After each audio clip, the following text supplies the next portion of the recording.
사랑에 빠진 사람이라면, 그것도 혼자만의 사랑에 빠진 사람이라면 상대방의 마음을 어떻게 사로잡을 수 있을지 고민이 많을 겁니다. 어떻게 해야 나를 잘 어필하고 나에게 좀 더 빠지게 할 수 있을까요? 사람의 마음, 그 중에서도 이성의 마음은 어떻게 해야 사로잡을 수 있을까요? 오늘은 이 질문에 대해 조금이라도 도움이 될 만한, 알고 있으면 연애할 때 유용한 몇 가지 심리학 기술에 대해 말씀드리겠습니다.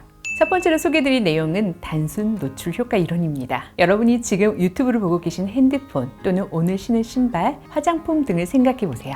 여러분들은 수많은 제품 중에 왜 그 제품을 고르셨나요? 혹시 나에게 익숙한 브랜드여서? 광고에서 자주 접한 제품이어서는 아니었나요?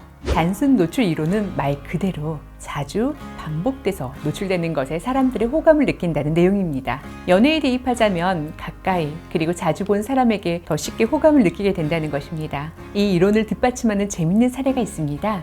대만의 한 청년이 자신의 여자친구에게 2년 동안 하루도 빠짐없이 러브레터를 썼습니다. 몸은 멀리 떨어져 있어 만나지는 못했지만 마음만은 그녀를 향하고 있다는 것을 끊임없이 알린 것이죠. 2년 후 이 여인은 한 남자와 결국 결혼을 합니다. 결혼 상대는 러브레터를 쓴 남자친구가 아니라 그 편지를 전한 우편 배달부였습니다. 이처럼 실제로 사람들은 자주 보는 대상에 대해 자신도 모르는 사이에 호감을 가지게 된다고 합니다. 그러므로 지금 마음에 드는 이성이 있다면 우선 주변을 맴돌면서 자주 마주치는 기회를 가져보도록 하세요. 물론 스토킹이 되면 안 되겠지만 평소 그녀가 자주 가는 장소나 모임 등에 참여해 자신의 존재를 알리는 것이 중요합니다. 사람은 누구나 나의 자아를 긍정적으로 확인받고 싶어하는 욕망이 있습니다. 나의 사고방식, 나의 가치관, 취미, 직업 등등 나를 이루는 요소들을 다른 사람에게 인정받고 싶어 하죠. 그렇게 사람들은 대부분 나와 같은 매력을 가진 사람에게 끌리는 경향이 있습니다. 자신과 비슷한 속성을 공유하는 대상에게 더 긍정적으로 평가하는 경향. 이것을 심리학에서는 유사성 효과라고 말합니다. 쉽게 말해서 잘 모르는 상대방이라도 성별이나 나이, 출신 지역이나 학교, 좋아하는 음악이나 음식, 취미, 즐겨보는 영화 장르 등등 수많은 속성 중 하나라도 자신과 일치하는 것이 있다면 더 가깝게 그리고 긍정적으로 느낀다는 것입니다. 낯선 모임에 갔을 때 동양의 사람을 만났거나 혹은 나이가 같은 사람을 만나면 처음 보는 사람임에도 불구하고 반가움을 느끼는 것이 대표적인 예입니다. 그러므로 마음에 두고 있는 사람이 있다면 그 사람을 잘 관찰해서 자신과 유사성을 찾아보고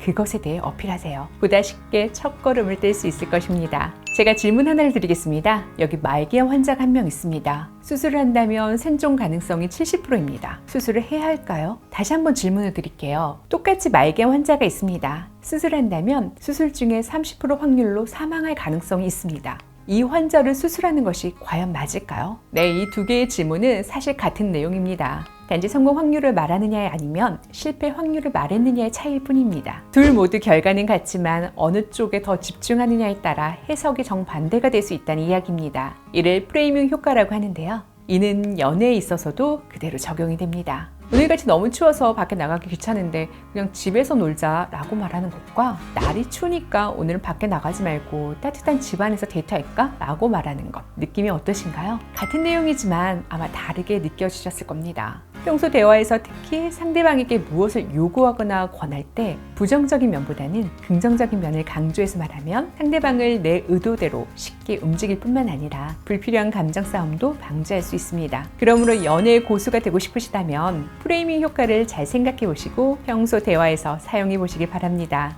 처음 데이트를 할 때 높은 곳에 올라가거나 아니면 공포 영화를 보라는 얘기 종종 들으셨을 겁니다. 아찔하게 높은 곳이나 공포 영화는 사람의 심리를 불안하게 만듭니다. 불안한 감정은 아드레날린과 심장 두근거림 같은 신체적인 변화를 일으키죠. 이런 상황에 처했을 때 이성이 옆에 있다면 우려해내는 불안한 심리 때문이 아니라 옆에 있는 이성에 대한 호감 때문에, 즉 자신의 감정 때문에 몸의 변화가 생겼다고 인지하게 됩니다. 착각을 하게 되는 것이죠. 흔들다리 효과라는 얘기 많이 들어보셨을 겁니다. 실제로 다양한 연구를 통해 증명되기도 한 이 이론은 연애 심리학에서는 빠지지 않고 등장하는 이야기입니다. 그만큼 효과가 확실하다는 얘기겠죠? 하지만 이 이론의 효과를 너무 맹신하지 마세요. 흔들다리는 순간적인 효과일 뿐 오래가진 않으니까요. 오늘은 연애를 할 때 알고 있으면 유용한 4가지 연애 심리학 기술에 대해 알아보았습니다. 하지만 이것들은 그저 스킬에 불과할 뿐이라는 것을 명심하세요. 가장 중요한 건 기술을 사용하는 것이 아니라 이 기술을 통해 자신의 진심을 전하는 것이니까요. 지금까지 엔노블의 박혜영 매니저였습니다. 감사합니다.